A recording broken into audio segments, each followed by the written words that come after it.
The losses in the Texas Hill Country are staggering. At least 89 people are dead, 27 of them young girls at a summer camp.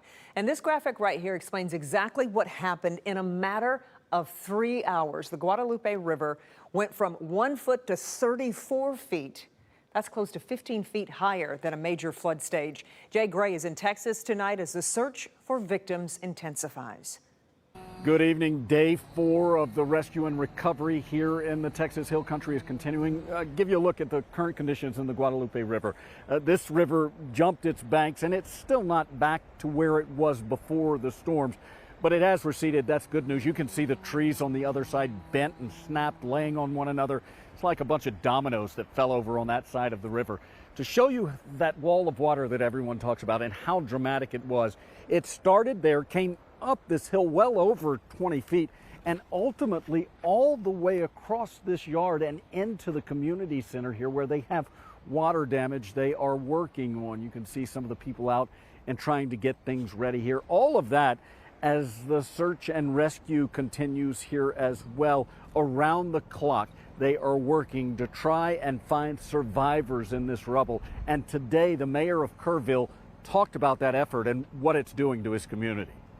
I need to tell my community and those families who are waiting, this will be a rough week. Primary search continues, and we remain hopeful every foot, every mile, every bend of the river.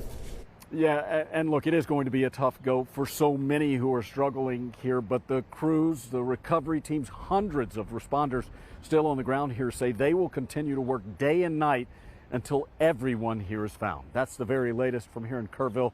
I'm Jay Gray, NBC News.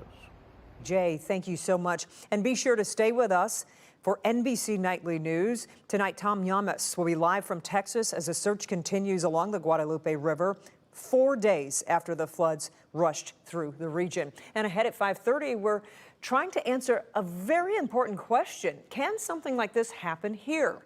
It turns out the answer is a little complicated, and we'll have that for you just a little bit later in the show. Now to some breaking news just into our newsroom within the last 20 minutes. Detroit police have arrested the teen they say opened fire on 2 people right before the Ford fireworks last month. Here he is. Alphonso Cooper Jr. was arrested at a home in Washtenaw County. Chief Todd Bettison says he is confident Cooper was the one that fired shots that night. The shooting was allegedly over a $200 debt. A 17-year-old boy and a 22-year-old woman were hit. Both are expected to recover, thank goodness. We're told the Wayne County Prosecutor is reviewing possible charges, and we will keep you posted as we learn more.